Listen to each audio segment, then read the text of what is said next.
Wu-Tang parenting. Losing your cool, being too hard on your son, not being that great of a husband.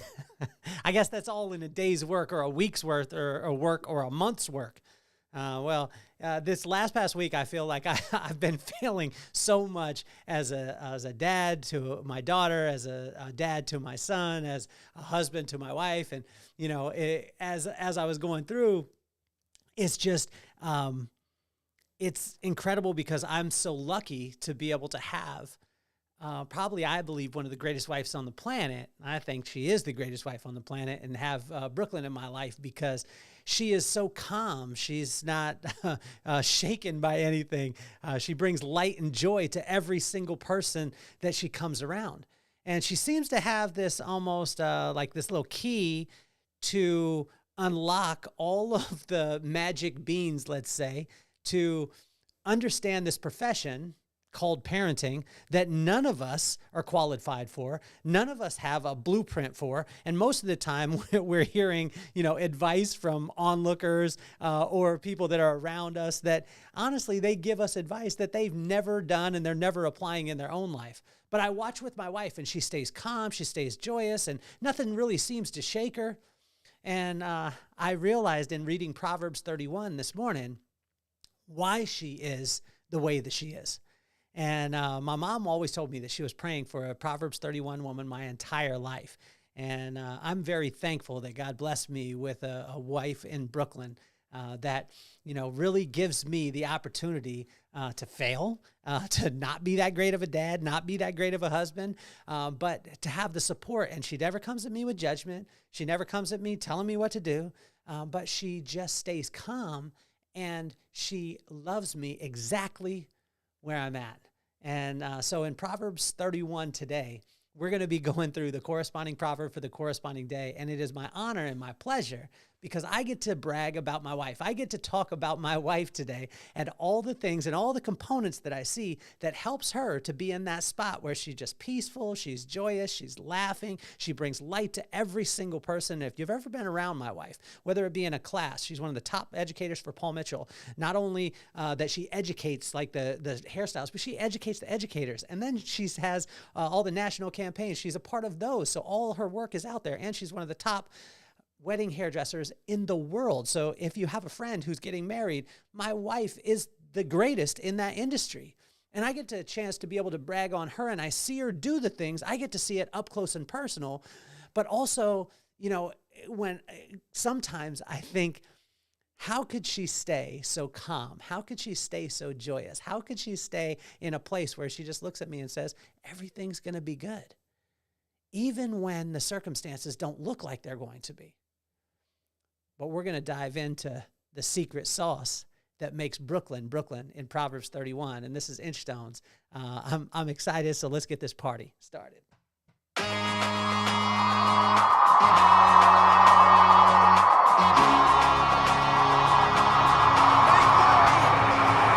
Nothing more on my mind. I got to shine, so every day I grind. Work in the morning, work in the evening. We's achieving, cause we believing.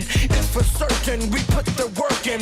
We ain't stopped just because it's hurting. Right before your eyes, so it's coming to no surprise. The takeover is televised. Over and over and over again. Make no mistake, we continue to win. Defeat never known, cause I will not lose. They wanna mimic my moves, but can't walk in my shoes.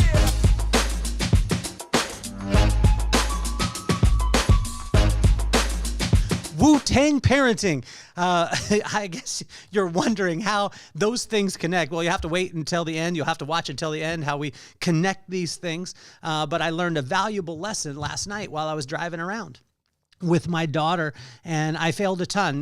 This week, I took my daughter to school. She wasn't having a good day, and I, told her that she had to go. And I think about it, in hindsight, and yes, she has to go to school. Yes, she has to, take care of her responsibilities. But at the end of the day, probably in a year from now, I'm not going to be like, oh, I'm so glad that she went to school. And this is lessons that I learned from my wife. My wife, again, stays calm. She has wisdom. She does all these things. And it's incredible for me to not only be able to observe it and see it up close and personal, but also to be able to call her my wife. I love you, baby. I love you, Brooklyn, more than you'll ever know in your life. I'm inspired by you. I did not send you the notes this morning. I hope that you watched this episode and you listened to this episode to hear how incredible you are, not only in my life, but in our kids' life and every person that you come in contact with. I looked at your mom yesterday when we got a chance to spend time together. Nanny came into town and she just lights up when she talks about you, and everybody lights up. Chris Garrido lit up this morning when I said your name, and everybody, you bring so much light. You bring so much joy, you bring so much love, and you bring so much peace into every single thing that you do.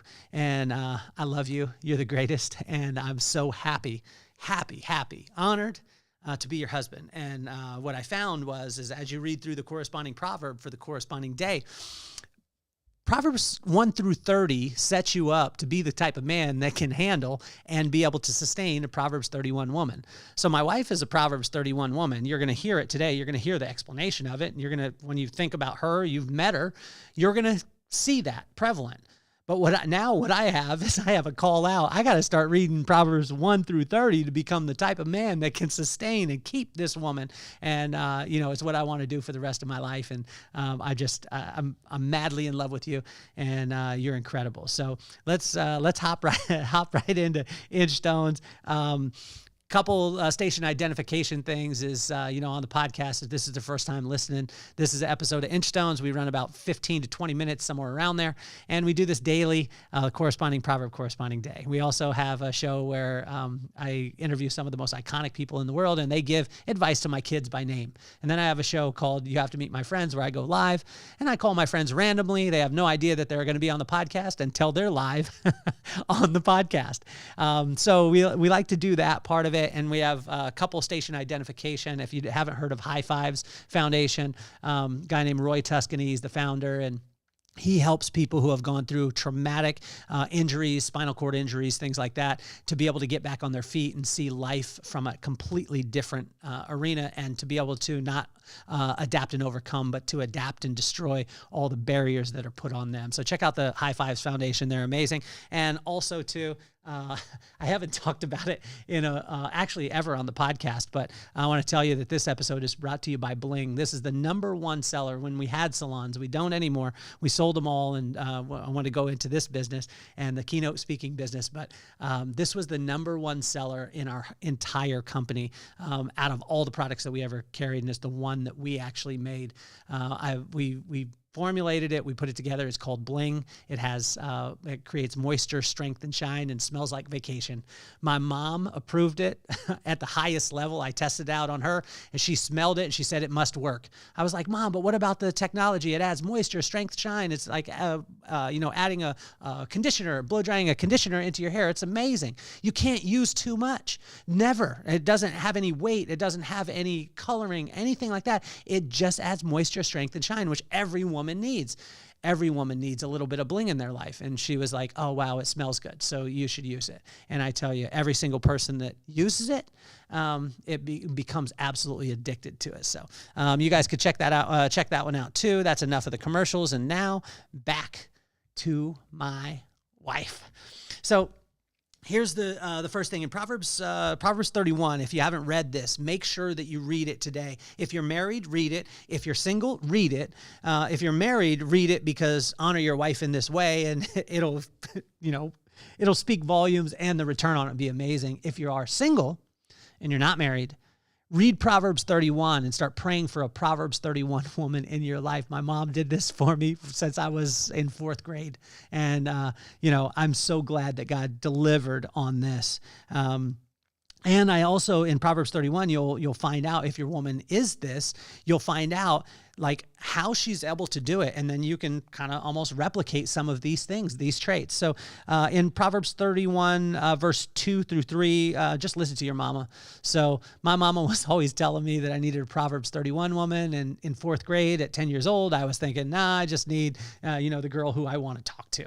And so that was the thing that was the biggest. just make sure that you listen to your mama. In verse 4-9, it talks about being keeping a sober mind and just being a good man. And my mom was always talking about this because if you don't keep a sober mind, right? First of all, she told me, listen to her. So listen to her because she was listening to God. So she was listening to God, then she was talking to me. So she was like, listen to me. And then, and then she would direct my eyes to God too.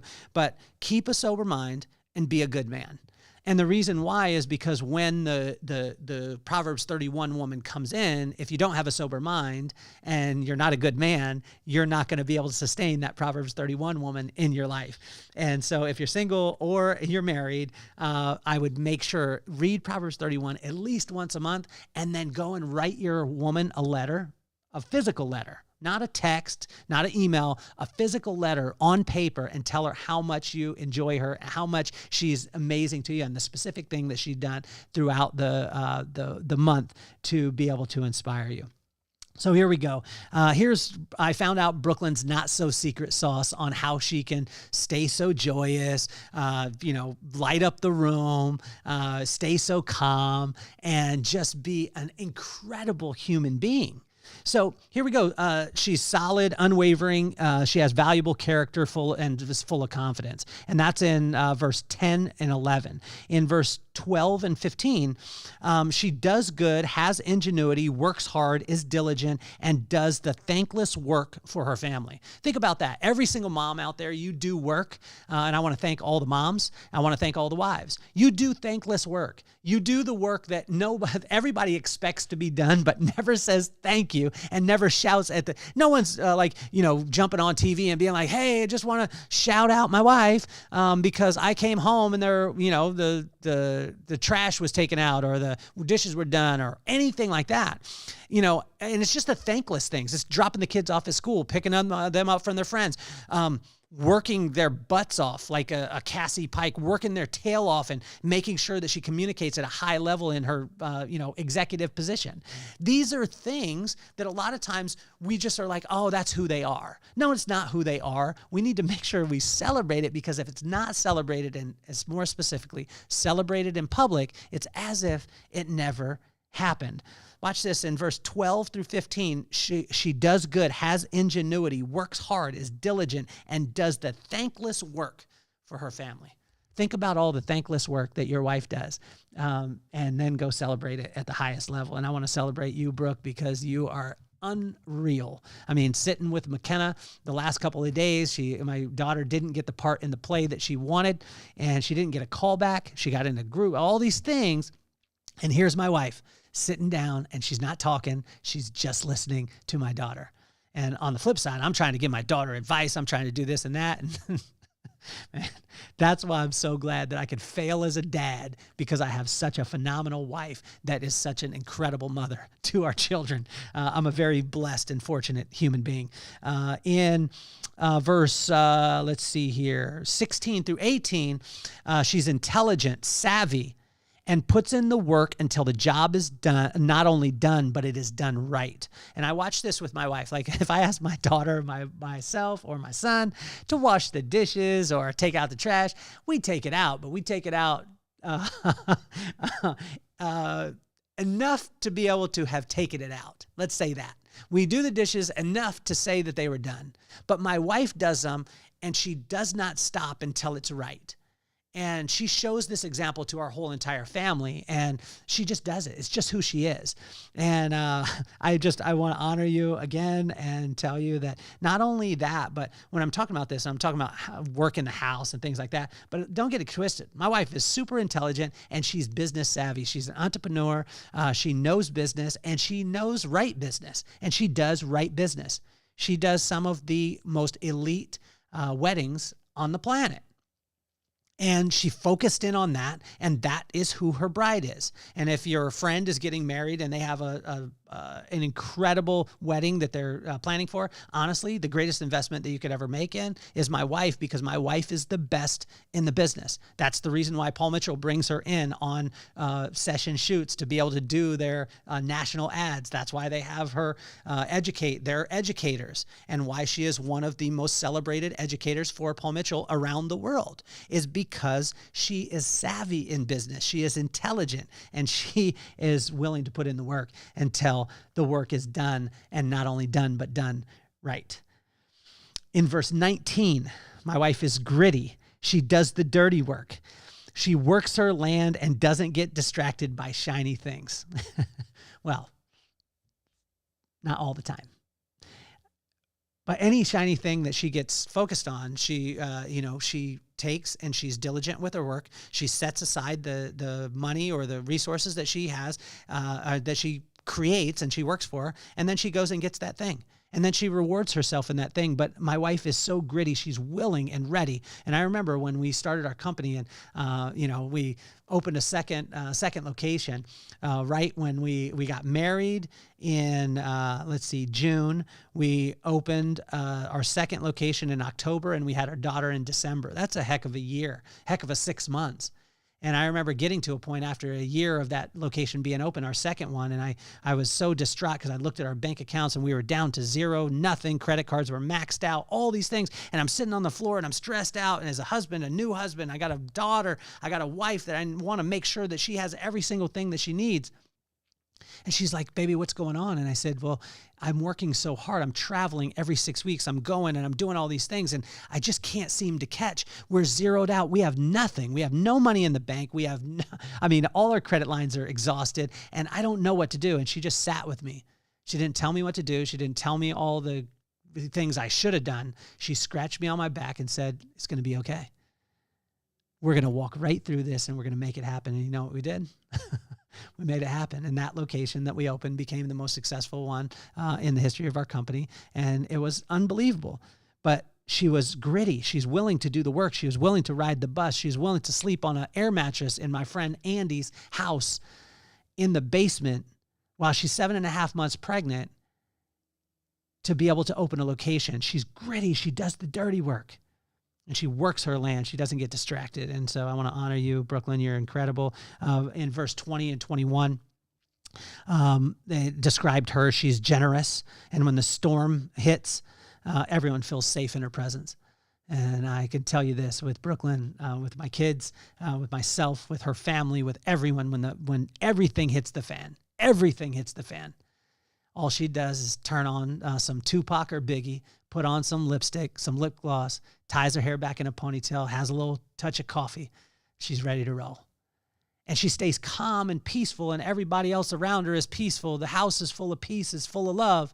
And she lifts up every single person around her. And everywhere she goes, if you've experienced my wife, you know exactly what I'm talking about. She is the epitome to me of a Proverbs 31 woman that I had heard about throughout my whole entire life. In verse 22 and 23, she's willing to do the work to live like royalty, and her family reaps the benefits, although she is not willing to waste. She always multiplies. Let me say that again. She's willing to do the work to live like royalty. You see, my wife likes nice things. She likes to stay at the Four Seasons. She likes the bags that she has. She likes to live in a great home, but she's willing to do the work for it. And all of us, we reap the benefit for it. But she's not focused on those things, but she enjoys it. She could ride the bus, eat beans from a can, but she could also stay at the Four Seasons and be called Mrs. Cardenas. But what I love about her is she never wastes anything, and she always multiplies every single thing that she does. In verse 25, she's clothed in strength and dignity, and her sense of humor is a light because she is prepared for the challenges ahead. My wife laughs at everything. Why? Because she has put in the work. She puts in the work, and when the challenge comes, the eye of the storm, the craziness hits, she's like, I have already put in the work to prepare myself for this. It's incredible, and that's what inspires me so much. And I love you, baby. I love you, Brooklyn, more than you'll ever know, even if you don't always listen to the podcast. I love you, baby. In verse 26 and 27, she speaks with wisdom and faithful instruction. Hear that. She speaks with wisdom. What is wisdom? The right use of knowledge. And where does she get that? She gets that from her relationship with God, because the fear of God or the respect of God is the beginning of wisdom. She speaks with wisdom and faithful instruction and is willing to put in the work. No one will ever, ever, ever, if you know my wife, there's never a time where anyone would call her lazy. In verse 28 and 29, her children and husband are inspired by her and celebrate her at the highest. But I don't believe that we celebrate her enough. Every single day we could have a lit up billboard saying, our mom is the best, my wife is the best, Brooklyn is the greatest. And we could list off all the specific things, and it would not be enough, because there is the thankless work that she continues to do. And she is willing to do the things that other people are not willing to do. But I just want to celebrate you, baby, at the highest level. I see it. I see the little things. I see you work your butt off all week. I see you take on a few more clients. I see you take another wedding. I see you do these things to make sure that our family lives at the highest level. And I want to make sure that I honor you in every single thing that I do, although a lot of times I fail. Like this week was a tough one, being a dad and being a husband. So, as we finish up today, she never preaches or judges, because she's secure in her relationship with God, and it is evident by the light that shines through her. If you have experienced Brooklyn, she doesn't come at you with judgment. She doesn't come at you with preaching. All she does is she's so secure in who she is, and she allows herself to just be that, and she's so peaceful in it. And we all experience the light because of it. And that's verse 30 and 31. And I added this. This is not a verse in in Proverbs 31, but here it is. And she's super hot. Like, if you know my wife, she's absolutely beautiful, like drop dead gorgeous. She is, I'm so in love with her. I'm more in love with her today than I was 16 years ago when I married her. She has got continuously hotter. If you've seen her, please don't check her out too much, because that's my wife and that's my lady. But I added that one, and she's super, super hot. See, it's crazy, because my mama was always telling me that she would pray for a Proverbs 31 woman in my life. We started off with this thing, and I told you that it was Wu-Tang parenting. Well, how does Wu-Tang parenting come into, this Proverbs 31 woman, this woman who does all these things, that's gritty and, speaks with wisdom and has ingenuity and savvy and all those things? The reason why is because last night I was driving my daughter and her friends home from the football game. And I thought, like any good dad would, let's turn on some Wu-Tang on the way home. So I turned on Wu-Tang, and it was Protect Your Neck.